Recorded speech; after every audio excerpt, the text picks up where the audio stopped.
1+1 Forward, the podcast powered by the apocalypse, where we talk about tabletop role-playing games using or inspired by the Apocalypse engine. I'm your MC Rich, and I'm joined by my guest, Vivian Feasson. Hey Vivian, welcome to the show. Thank you very much, Rich. I'm a huge fan of the show since its beginning, so I'm very pleased to be here. Fantastic. I'm glad to have you here. So let's kick it off with our first question, getting to know you. How long have you been playing PBTA games, and what was your gateway? So I think I've been playing it, or at least trying to play it, since the French translation of the game in 2012. Before that, it was more like a curiosity, people talking about it. They were like a cult, talking about it and saying that it was huge, but never being able to explain really what it was. And I have to say, when I read it for the very first time, it seemed to me that something was missing, like it was half-baked in a way, with elements that were not explained, especially for example, the weapons, with just describers and no explanation about how you could put it into your own game, and lots of repetitions. So really, I didn't start understanding it before I read Monster Hearts by Avery Alder, if I'm correct. So you started with Apocalypse World, and then it was Monster Hearts. I'm really curious. Did Apocalypse World, when it came to France, the French translation did it have a different name, or was it just Apocalypse World? Oh no, it was Apocalypse World. Okay, cool. So we tend to keep the names most of the time. Okay, cool. And then Monster Hearts came along. Talk to me about that. Yeah, and I think that what really made me understand that there was something was when people started talking about constrained move, in a way, the way Monster Hearts allowed you to really put yourself in the skin of a teenager by limiting your capacities. You cannot really talk to someone nicely, but you have to I don't remember exactly the names, but yell at them or light them up or things like that. Very, in a way, teenage aggressive way to interact. And that's how I understood how, in a way, Apocalypse World games could help you to build a genre with what Vincent Baker would say verbs, in a way, the verbs that you can use to impact on the fiction. Despite the fact that I failed all my Monster Heart games, that's when I understood that there was something to dig on that level, and that it was not a game that was half finished, but in fact that it was a game where, in a way, explanations were missing, but you could use it this way to have interesting games. Very cool. All right, well, that's awesome. Hey, let's jump on over here and read a sitch. We've got an interesting topic here. Read a sitch. When we initially started talking about this particular episode, you said you had an interesting topic to talk about the frequency of tests or roles that you put in a game. Why don't you talk a little bit more about that? Yeah, sure. The question arose when I started trying to make what we could call action scenes in different PBT games, so in my own games, but also in the others. Because in a way, I think that we all pretty much understand how the test works. So we have how we throw the dice and how we add them up and consult, and we understand basically how to add MC moves in order to make them count for real. But there is something that I don't think we all do the same, which is the frequency of tests. How many tests can we ask? And I had the impression, in fact, by reading the book, that maybe the American scene tended to use tests way more than the French scene. I'm not sure if it's true, I don't know. Gave me the impression, basically, that every time there was something at risk, or anytime there was uncertainty, we would rely on the tests in order to propel the fiction, whereas in France, I had more the impression that we wanted to discuss, build, describe, etc., until we arrive at something very important, and then we do one test, maybe 2, 3 at best for an entire scene, but that's all, in a way. I don't know what you think about that. Oh, I think that's a really interesting angle. I've had a challenge where I've played with MCs who say, oh, I don't know if that necessarily hits a move, and then we don't go to the move and we continue to play forward. But that starts to gum up the works vis-a-vis the idea of, if you have highlighted stats in Apocalypse World, then you have to roll them to get XP. If you get XP on a fail, like in Monster Heart Second Edition or Dungeon World, then if you're not failing rolls, then you're not making XP. So you can actually kind of slow down the progression, which isn't the worst thing in the world if everybody is on board with that, but it can be a little bit of a challenge if folks really want to get into those cool advancements and new moves. I see what you're saying there. So when you're having that challenge of maybe not hitting as many triggers or actually activating as many moves as maybe the game is geared for, how have you, what do you think are some ways around that or to solve for that? For me, I know that we tend to have the impression that when we don't do a test in a way, it doesn't give weight to the action itself. It needs dice to be rolled in a way to really give it the importance. In fact, I think the best solution I've found, I couldn't implement that in my own games because it's not technically the same idea, even though I tend to move forward that, where in games like Worldwide Wrestling, sorry, it's a little bit hard to pronounce, the idea that there you put, and it also makes me think about a non-PBTA game, which is Swords Without Master by Epidia Rabashol. The idea that you put someone in charge of the action in a way, and people describe exchange around that, dialogue, but nothing happens until the guy in charge says, okay, let's do a test now. We have described enough. We are at the peak moment of the exchange, and now we do something. Because I think if we rely more, most of the time, the solution that is found is you have an MC and he describes the action. So he will tell you, okay, you punch, blah, blah, blah, blah, blah, blah. He describes, and then he asks you to do a test. And I think for the players to be more engaged, there needs to be a dialogue in a way between the MC and the player or the players. And in order for everyone to be really involved in the thing. And this, I think it's Nathan Di Paoletta, the designer of Worldwide Wrestling. I think he found a very interesting way in a way to organize that around one person. I think it's the one who has the momentum, if I remember correctly. I'm not exactly I think it's a good idea to put someone in charge, not always the MC himself, in order to have variation. Maybe a player could be interesting also, someone who would say, okay, now we have reached satisfying, maybe not conclusion, but peak time, and now we do the test and we are all hanging on our seats in order waiting for the results. Yeah, I like that. That's a really cool solution. I think that's an interesting way of turning around that goes differently from what we have always done in role-playing games. That's a really interesting approach. It almost calls back to old Dungeons and Dragons approaches where you had a caller, which was the member of the party that kind of charted things out and made those decisions, and the partnership between the MC or GM and that lead player to talk about when to engage moves. That's a really interesting approach to a table. I like that.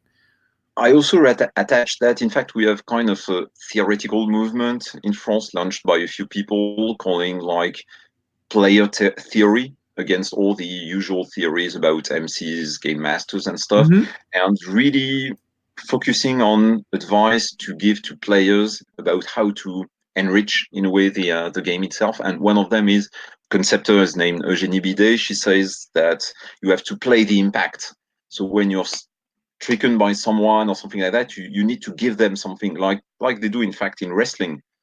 If you don't play the impact, if you do not emphasize what the others are doing to you, well, it's almost like meaningless. So it's part of what gives it weight in a way that is not just throwing dice and counting on the mechanics. Yeah, action and reaction. It's exactly a really good approach. That is super. I assume this movement's all in French, and it's not something I could easily read. Yeah, right now it's only in French, but well, that is very cool, Vivienne. Did you have anything else you wanted to talk about around the frequency of tests in PBTA games? No, I think I've covered pretty much it. Excellent, thank you. Well, let's jump on over here and open our brain to Libreté. Open your brain. In Open Your Brain, we have our guest discuss an Apocalypse engine game or mechanic if they aren't a designer, but we are definitely talking about a game here, Libreté, which is coming to Kickstarter. Tell me a bit about it, Vivienne. What is this game? What's the setting? What's it about? So basically, the idea is that children in the real world that get lost on a rainy night in a city, after a while, after walking in the streets, wandering, they end up leaving the adult world and find themselves in a place called the city, where it's always raining, kind of a dark, viscous substance falling from the sky. And in this world where no adult exists at all, it's kind of a dark reflection of our own world. From the puddles of the rain, sirens, voracious creatures, are born, and their main purpose in life is to eat children, just like the ogres of the old children's tales. And the only solution to survive is basically to band together and try to survive, find a way home maybe, but most people won't find a way home. Those who survive will end up in front of what is called Libreté, which is kind of a huge fortress built by survivors, children survivors, on the remnants of the adult world. So the idea is you play in survivors in this context, and the problem is people arriving at Libreté, they always are followed in their trail by sirens. So the more people arrive in the fortress, the more sirens there are around the place. So people are trying to survive inside it, whereas outside there are more and more monsters until the monsters are numerous enough to attack the fortress itself and make it fall. So there is kind of an impending doom on the fortress itself, and whereas inside people cannot manage in a way to put aside their rivalries and stuff like that, their petty schemes. And so there is this kind of tension in between the actions inside the fortress and what is happening outside and survival and stuff like that. This is basically the universe. It's the point is when you start a campaign, normally you gather with the MC and you create your own Libreté in order to make sure that your characters and the players that are playing them understand how the fortress is organized, who are the main actors and stuff like that. So it's really in order to everyone to get what is at stake inside the fortress itself. And the MC uses what he was creating during the first session in order to build his own campaign. That's really fascinating. When you say children, are we talking about, like, is there a range of what age the children are? Most of the time, we tend to stick between 7 and 15, maybe at best. So there is an archetype called the little one, which is for people wanting to play 7 years old, maybe a little bit younger, but 7 is kind of okay. The rest of the people are more between 12 and 15. Okay, cool. And is this a game where you're not necessarily going to age out of being a child because the pressure is so intense and immediate and sudden?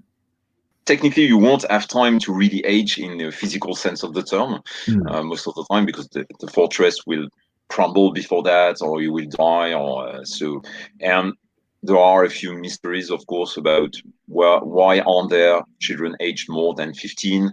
That's something you have to, in a way, the MC will have to determine. I give a few clues for them in the book. Apart from that, of course, there is the psychological maturation, we could say, that happens all the time when we play this game. The characters are confronted to such dire events and evolution that they are marked by what they experience inside the fortress itself. Oh, that's fascinating. What mechanics are there in Libreté that are different from, say, Apocalypse World? So there are a few things. First, I got rid of all the characteristics, so you have no characteristics, based on the idea, even though that it could be debatable. I agree that children are not so different physically between each other, so I wanted to focus on something else. The point is, instead of characteristics, you have a pool called bile. So you take tokens in a way each time, so bile tokens, each time your character is in a stressful situation, when someone insults them, or when someone punches them, or if they hurt someone they love, or things like that. So every time that they are in such a situation, they can take bile token. The main idea being that players are in control of the bile they take. So they are the ones who decide if and how much tokens they take and if their character is stressed in this situation or this one. So it's really a matter of trust between the MC and the players, and also a matter of honesty between the player and their own character, how they see them, how they imagine they feel, things like that. So it's kind of a cool mechanics because we don't see that when I do online games, but when you're doing a physical game and you have a character, a player taking a token and saying to you into your eyes that his character doesn't react at all, like, he wasn't impacted by the insult you just thrown at them. And in fact, they take a token. So there is kind of underground dialogue also just based on the mechanics and the movements, kind of non-verbal communication in a way. So that really works. And the other mechanic that is associated to that is the target number, which is a little bit different from Apocalypse World games. This time, when you get 7 or less, you miss. If you get between 8 and 10, you achieve perfect success. And if you get 11 or more, you get excessive success. So it means that you get what you wanted, but you go a little bit too far. So you hurt people, you destroy things, you humiliate yourself, stuff like that. The connection between that and the bile mechanics is that you invest bile before throwing the dice. So, for example, let's say you put 3 bile into a test, you will throw 2d6 plus 3. So if you don't invest bile in a way, risks are you will miss. If you invest bile, risks are you will go too far. So in a way, you get rid of your frustration, your nervousness and stuff like that into action, and you hurt the people you love or you destroy things around you. Fascinating. That is an interesting little strategy game that everybody's playing before they hit a move. That's cool. All right. Vivienne, what is your favorite move in Libreté and why? So I thought a lot about that because I don't know if I have a real favorite move, but if I had to choose one, I would say confined in someone. The idea that between all these moves, unleashing, striking someone, running away, watching out, convincing, all the classic actions you can find in role-playing game, there is one I put that I can rely to, in a way, the Monster Hut discussion we have, the idea that constrained move encourage you to play in a certain way that maybe you wouldn't if you didn't have a move. So confined in someone, basically, it's when you are too stressful and you find an occasion to discuss with someone else, talk to them about your feelings, how it's hard, etc. Because it's Libreté, there is always the risk that you go too far. You make the other one feel like you're using them, or you give them something that is too hard to swallow, too hard to handle. Give them, okay, what do I do with all the things you've confined in me? It's way too much. I didn't want to go that far or to hear that much about you, etc. So that's a move that I love, really, which can be difficult to implement because that's something we see all the time, with classic convincing tests and stuff like that. You have to interrupt, in a way, discussion between players and say, okay, maybe we should do a move now. It needs 1 or 2 sessions, to really get. But once people really play the game, I think it's a very interesting move. I really love this one. It sounds really cool. I like it a lot. Vivienne, I would like it if maybe we could jump on over to Act Under Fire and I could play a little bit of Libreté right now. Does that sound cool? Mm-hmm. Let's do that. It is time to act under fire. In Act Under Fire, the designer and I sit down and we play a little bit of the game. It's a quick demo. We try to hit a few moves, kind of see what it's about. It's a taste. So in this game of Libreté, Vivienne, did you have any character you wanted me to step into, or do you want me to briefly describe a plussy version? Well, I gave a few thoughts. I think for a one shot like that, it would be better to avoid, the leader or the mother, people surrounded by children that in a way they give orders to. So Maybe something like the little one, for example, the small one who needs to fend for himself, or maybe the brute. Which would you rather explore? Do you like the idea of the little one because it's definitely a child interaction, or do you think we should go with the brute and explore the kind of violent actions of Libreté? Whichever you like. So maybe the brute would be better. I don't know. We will see. Let's try that. And I will be playing a brute, which is one of the playbooks on offer. I think I'll be playing a 13-year-old boy by the name of Plussy. So Plussy is here in this weird, always raining dreamscape. Kick us off, Vivian. What do we need to do? Yeah. So I thought that I would use the place I evoke in the book, even though it's not fully described. So here, Libreté is built in a big hospital that is supposed to have been founded, or the community is supposed to have been founded by an adult in kind of mythical times. No one knows exactly when it was, and they call him the doctor at the time. So the doctor is supposed to be the one that showed all the children how to act together and survive and stuff like that. And so now the hospital is led by a gang named the Doctor's Angels. I will pass on the other gangs. The idea being that you've recently arrived in Libreté, and you, as the others, you had to found in a way a gang to join in order to get protection and food and find your place in a way in this society. And one of the gangs that was ready to welcome you is called the Gauss Boys. They call themselves that because they use gauze in their outfit and stuff like that. I hope I'm pronouncing it correctly. Gauze. How do you spell it? Gauze. Yeah. Okay. Gauze or gauze. Yeah. Yeah, the thing you find in hospitals and That's right. you put on the wounds and stuff like that. So basically, so you have met a girl named Gina. So she has a big dress with, patches of gauze in where there were holes in order to show her belonging to the gang. And she has brought you to White Tea, who is supposed to be the leader of the gang, and to see if he can accept you inside it. That okay for you? Yeah, that sounds great. I love that setup. Okay, so they have brought you. They live in the on the first floor in a way. They are occupying some rooms with a few mattresses and hospital beds in there. And she has just made you enter the room of the leader, and you see him for the very first time. And basically, he's dressed like a child. The only thing is that he has his face covered with gauze. You only see his two dark eyes and his mouth, like a mummy in a way, like a living mummy. I like it. You don't know. That's awesome. You don't know if he's wounded or something, or if it's just a disguise. But that's the way he's dressed.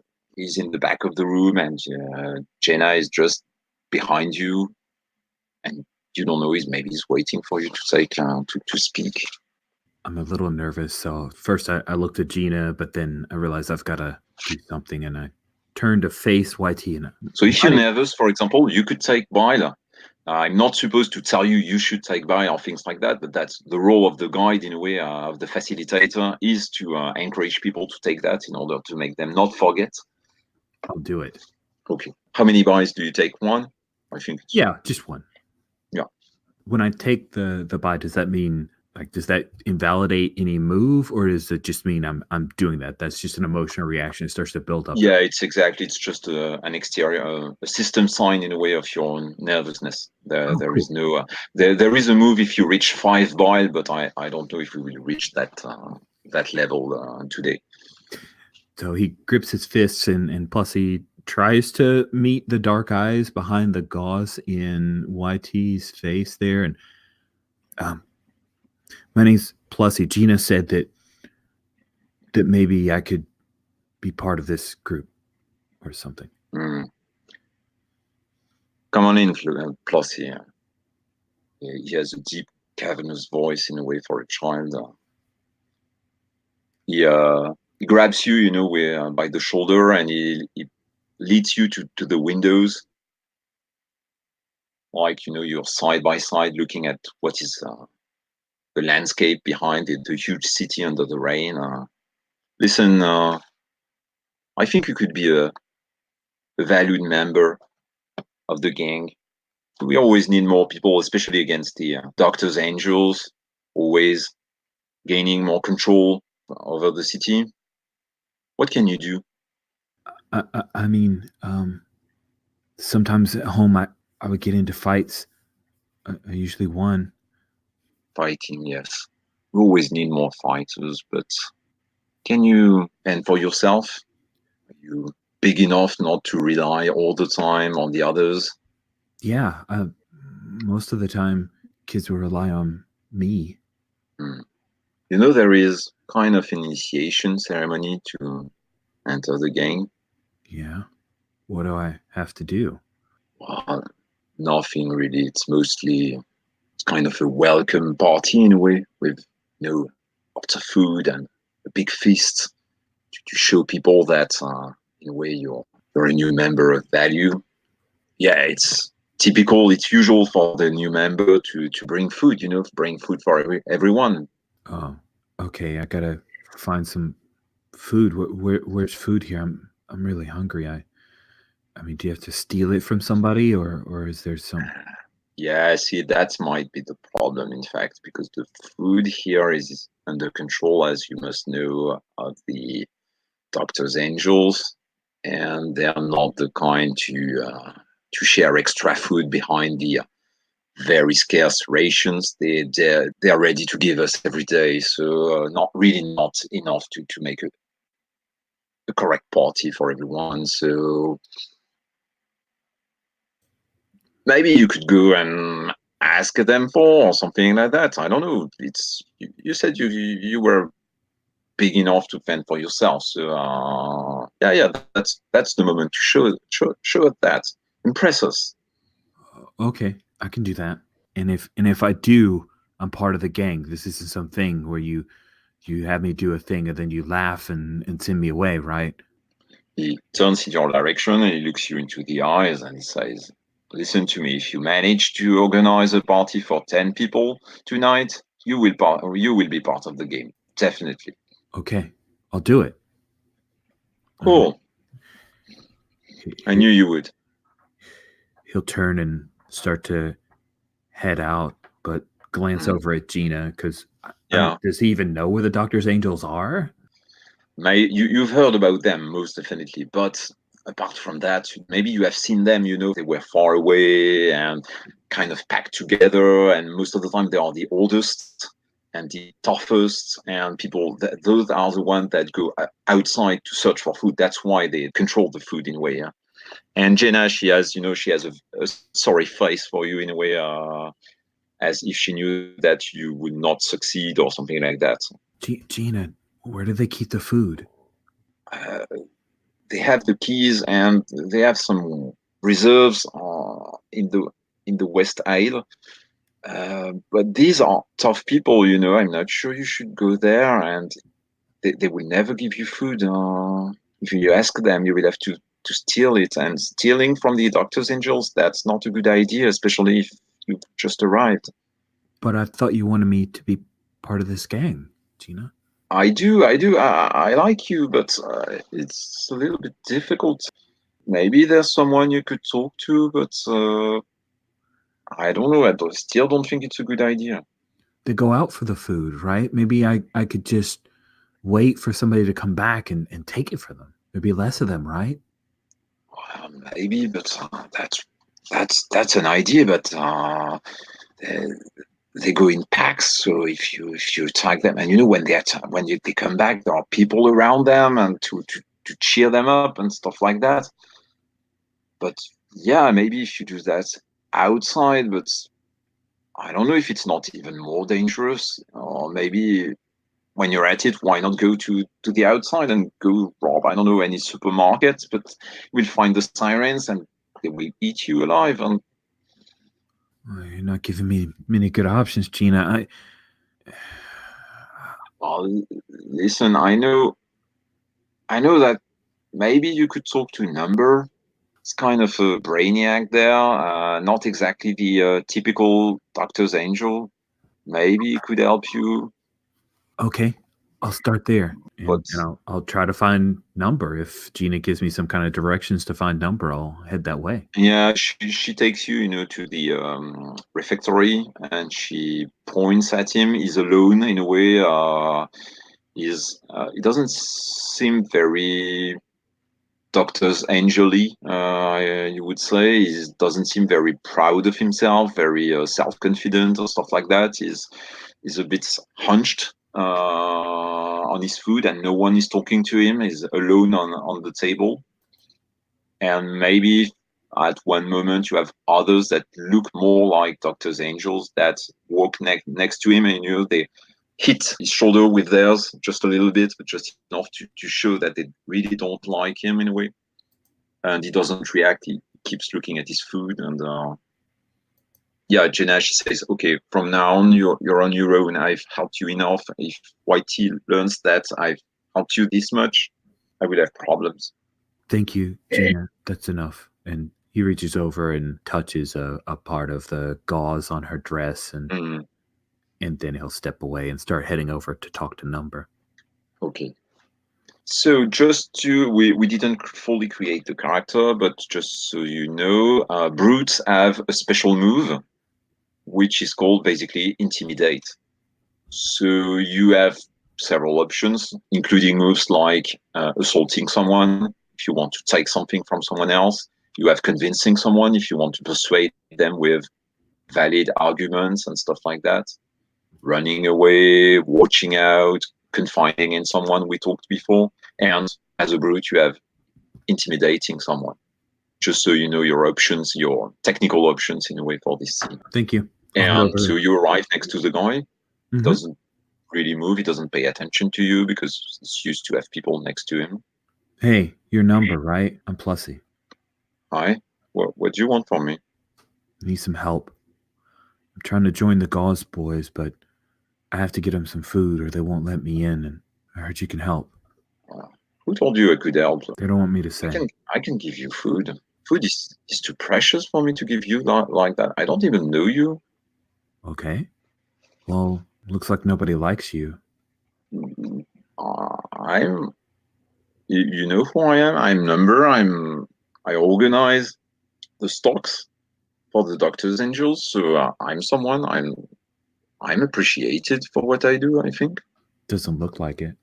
Yeah, okay, maybe I don't go outside to find food and stuff like that. Maybe I don't know how to fight. They don't appreciate that, but it doesn't mean that I'm not important. You are important. Hey, here's what we do.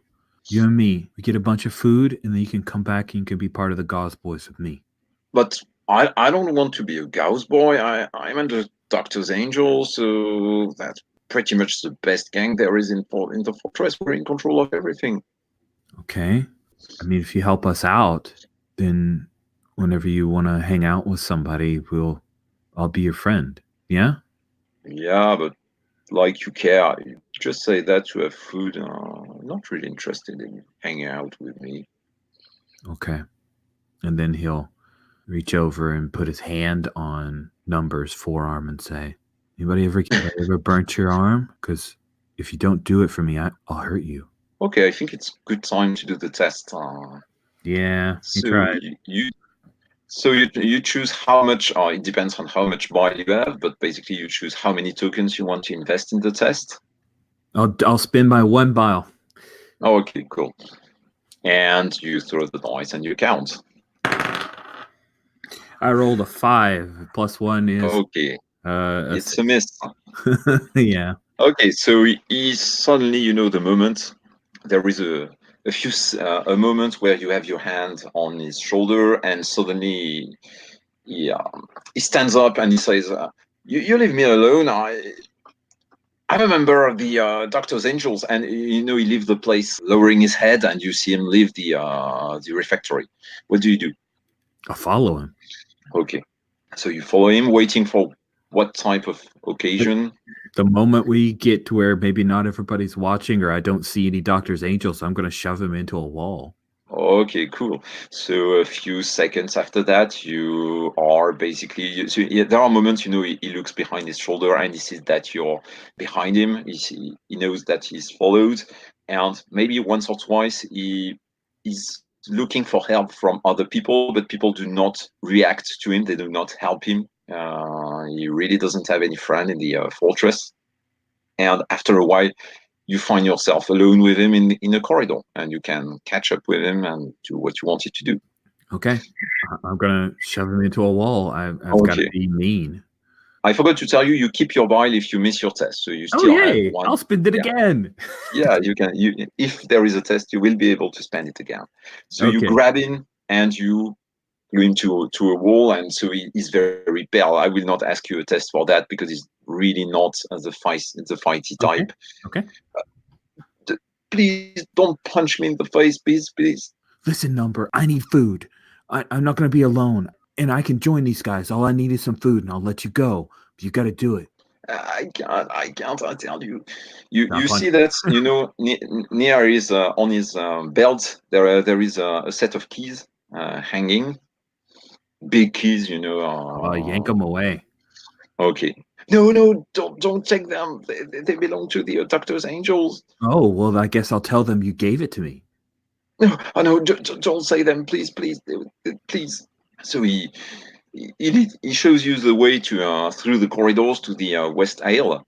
You arrive in front of there are a few rooms in a way that should lead to bigger rooms where they stock all the food and all the things. But there is one guard, one doctor's angel, who is a more violent type in a way than the one you assaulted a moment before. Okay. And yeah, the number says, "Shoo, the guard cannot enter. He will know that you're not allowed to go there. Okay. Well, I'll just beat him up. You're crazy. We will be in so much trouble." So you go to see the guard. Yeah. Okay, so he looks at you approaching. He's pointing, squirting, looking at you. What the hell are you doing here? It's not your part of the fortress. Let me through. I won't tell anybody you did, but I'm hungry. No way. I will let you through. I don't even know who you are. Well, then you don't know who took some food, yeah? Yeah, well, that's not gonna happen. And he pushes you. I'll punch him. I mean, Okay. I don't have So let's many do choices, so yeah. Yeah. Let's do an assaulting someone test. Okay. I'll spin my bile.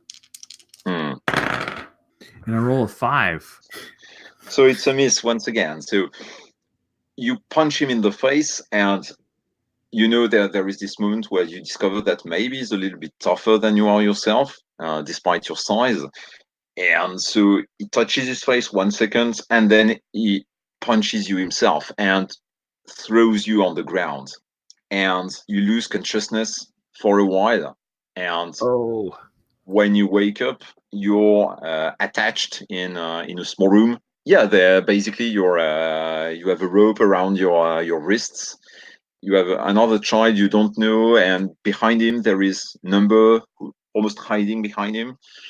And the guy says to you, "You have done something very, very bad, newbie. You know that? Attacking the doctor's angel on your 3rd day in the fortress? I think we will make a great example out of you in front of everyone in order for that never to happen again." And he leaves the room and he closes the door and puts you back into the dark. I think that is a perfect place to end this horrible series of failures. Yeah. Oh, that was really fun. I think Libreté is a super exciting game, Vivian. It's on Kickstarter now, and I'll have a link to that Kickstarter in the show notes. Vivian, thank you so much for coming on and highlighting this game and talking with me. Thank you very much for having me. I was really excited coming to the show for Libreté. +1 Forward is a production of the Gauntlet community, Richard Rogers and Rach Shelkey. You can find us at gauntlet-rpg.com or follow us on Twitter at +1FWD.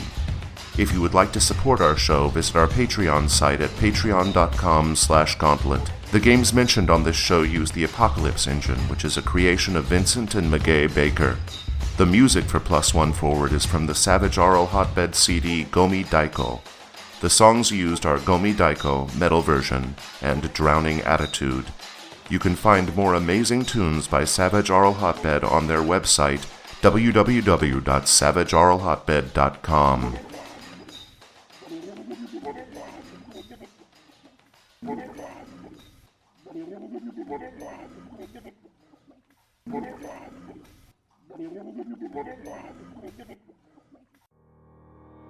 Hello listeners, we have two important pieces of Codex news to share with you.